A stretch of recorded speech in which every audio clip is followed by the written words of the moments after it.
Okay, so firstly, we're gonna take our Fiskars measuring board and we're going to measure out 9 inches along the wrong side of our fabric so that we can add depth to it and it won't matter. Okay, so let's go to 9 inches. There we go. And I've also measured in this direction to 15 inches. So we just need 9 inches on either side.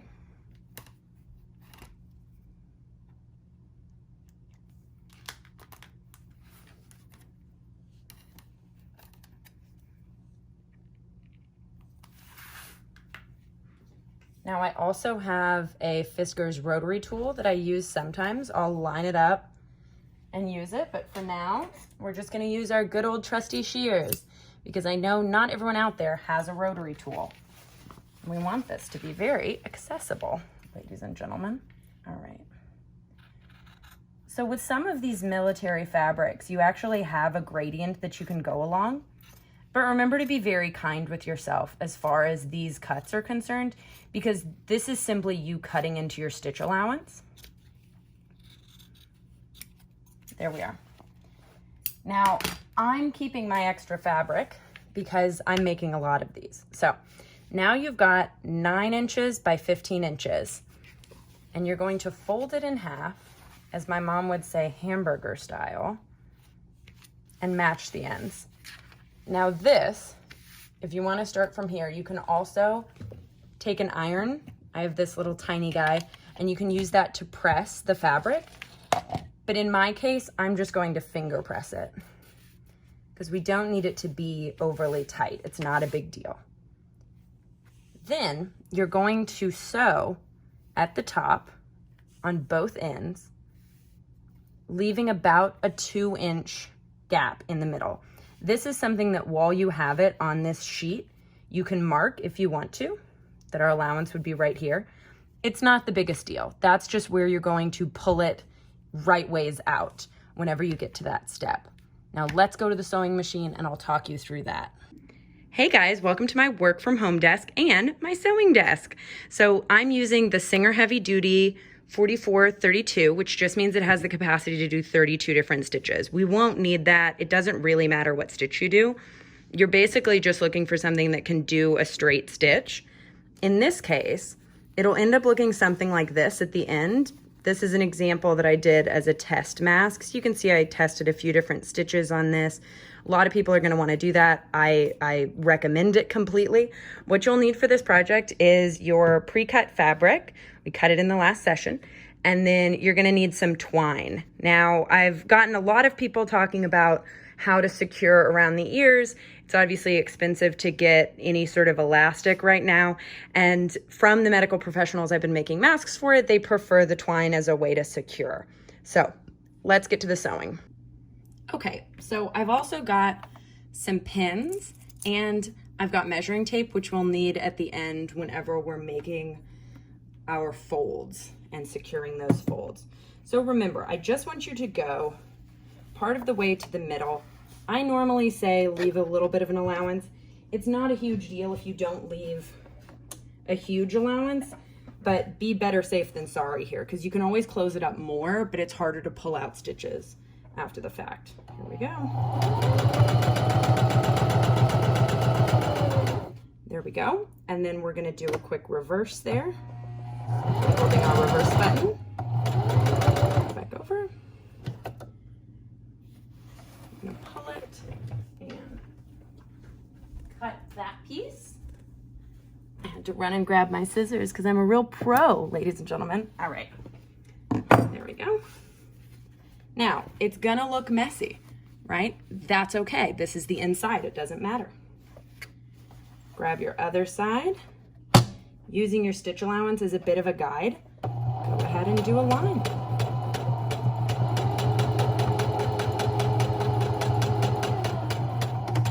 And reverse. That way, we're really strong on that joint, which is the biggest piece of this, since that's the top. Now you can also cut along the stitch allowance to get rid of some of that excess fabric. It's not a huge deal, but you know, if you're interested in having a perfectly straight line and you've been cutting freehand, this is a good way to get there. Okay, so now, before we get back to stitching, let's talk about where the twine comes in. So pick any length of twine. It's not a huge deal because you can always cut excess. And I normally cut both pieces the same. This is essentially just regular twine. Some people would call it macrame cord. I'm sure my mother would. There we are. Match your two ends up. I'm just gonna cut them both here and set aside for your next mask. So I did two very large pieces of twine, but you have to remember that these are sort of going to be in half whenever you're adding them. So first, you want to take your piece, and just like you would with elastic, you want to keep these two ends towards yourself. So put them in the little envelope and let them dangle down. So sometimes you can pull through this piece if you'd like, and just take them to the edges where your stitch happened, and take this guy to the bottom. I normally keep it about a centimeter or a quarter of an inch away from the end, but it's totally personal preference there. And you can pin these in place if you are worried that they will fall out. You can just do a cheeky little pin there. There we go. And then I sort of freehand the one at the bottom, but it's your call. Now try to leave a little bit extra out, because otherwise it can start unraveling and pull through. Go ahead and make sure you're going over the same median where this stitch began. And I like to do a reverse on the top one. That's just personal preference, but I've heard that it makes it a little harder for the stitch to pull out later on, which for our brave healthcare professionals is important. All right. And all I've done is lined up this bottom piece, holding it with my finger. Again, it's not a huge deal if everything's not perfectly aligned. We're not going for pretty perfect masks, we're going for functional. And field functional is sometimes not gorgeous. There we go. Now, that's one side completed.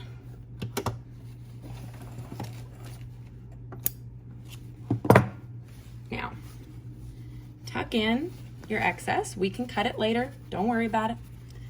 I always shake the envelope a little so that it gets to the bottom. And we're gonna repeat the same process on the other side. Just drop your whole thread in there. And again, I'm gonna pin this top one, just personal preference. Do what you like. And I'm going to not pin the bottom one because I'm more comfortable just playing with the length whenever I get there. All right. So make sure you're covering that same median. Remember, like we talked about. You're doing great. Gorgeous. And when you're about to get to the bottom, make sure you're getting ready to align the bottom part of your thread, or of your twine rather.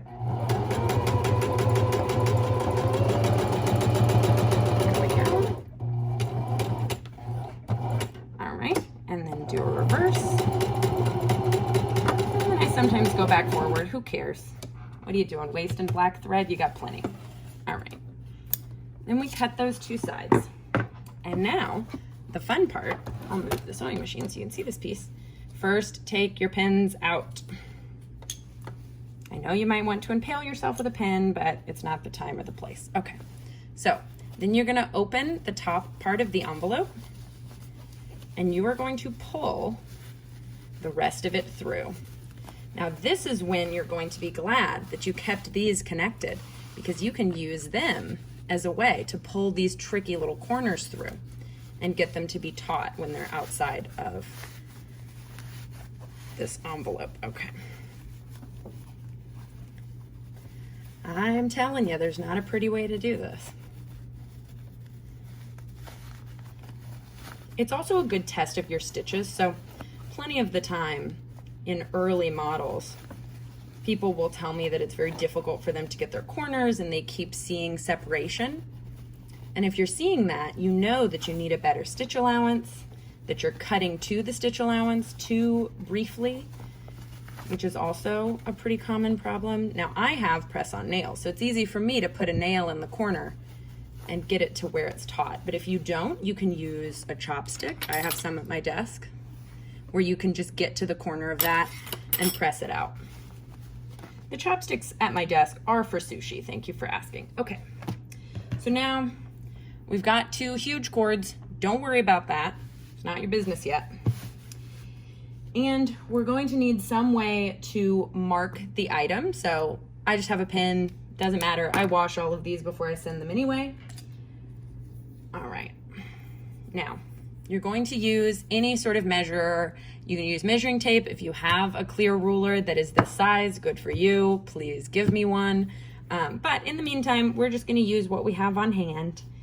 Now, you're going to try to line up as best as you can and make a mark on each inch marker 1 through 6. Again, it's not a huge deal which part is the top and which part is the bottom, as long as you're consistent with it. Some people prefer it one direction, some people prefer it the other. So I've made each for different people, so just go with what the person you're making the mask for prefers. If they've had other masks made for them, they're gonna have more kind of specific opinions and requests. If not, you can always suggest what you feel. I tell people generally to make the smallest at the bottom, the smallest segment, and to keep the opening at the top. You can also hand stitch this up, but I've been leaving it open because then I can add a nose piece that can mold around the skin. You can also add interfacing from the top and go in if you want to do that. I've had some requests for that. So now you're going to take your trusty pins, and for each, we're going to have, this is the 1 inch and the 2 inch mark. We're going to bring those guys together. That's the sound of my dog's collar rustling. Fantastic. High production, you guys. All right, and then pin it. Now, some people do swear by not using pins, and they can just hold this with their hands. My mask look ridiculous enough without that. So we're going to pin it. Again, try not to impale yourself with these pins. All right, and then you're gonna take the 6 mark to the 5 mark. It can even be a teaching tool for your kids. Teach people how to count while they make surgical masks. All right, there we go. All right, beautiful. And now you can either go ahead and sew through here, or you can pin both sides. I tend to pin both sides at the beginning, but that's, again, just sort of personal preference. All right, one more pin. Maybe I'll speed this up if I learn how to use iMovie.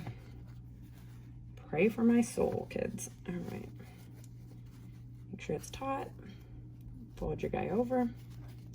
There you go. And you can kind of see how it lines up. It's not perfect every time. Obviously, human error, which is my middle name. But you can get it pretty close. This one's always the trickiest one, the last one. Because sometimes it doesn't line up on the inside. There you go. That'll, I mean, that's gonna work. We're gonna make that work, you guys. Okay.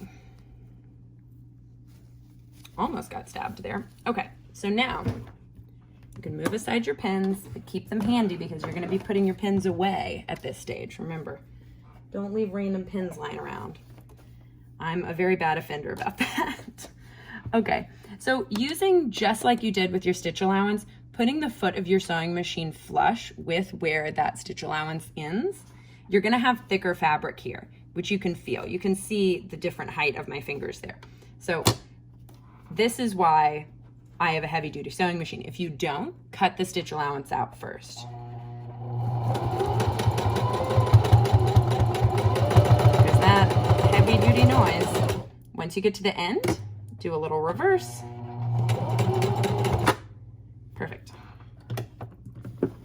Now we're going to pull that guy up and pull our guy out and cut. That's off screen, but you can imagine what cutting thread looks like. Okay, there we go.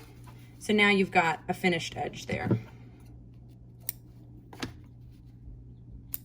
All right, now I'm always covered in thread, yarn or thread or something. It's a real issue for me. Okay, now you're gonna make sure all your guys line up down here. Remember, you've got twine that's under this bottom one, so that may need twice going overs.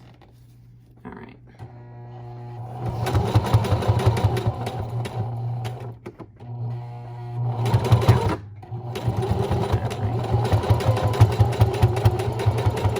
It really wants to just eat this. All right, and then a reverse. There we go. I always do one too many stitches. I think that's my own thing. Now, you're going to cut your thread and pull out, of course. Okay. Then you're going to cut your excess pieces there off the edges. Remember, they're gone over twice, so they're not gonna come undone on you here. Now, take your pins out, move your huge sewing machine. A tip for myself, me at me. Okay, so now you've got a fairly finished mask. Now, I normally fold it over as so, and then I grab my twine, take it to the center, and again, you may have done different stitch allowances for each, so you may have different lengths of thread. I try to make mine pretty long because an individual can cut it to whatever they want. Some people want to tie it totally around their faces. Either way, this gives you a good mask with a little chin bib, and you've got that hole in the top, so that this hole in the top, you're able to stitch this up by hand. You can stitch it up with your machine, does not matter, but you can also put, I've seen people putting pipe cleaners in there so that it molds better around the nose. You can insert interfacing or filters via that hole. Either way, it doesn't make it less effective. I'm going to steam it so that it's flat. But there, ladies and gentlemen, is your finished mask. Thanks for joining.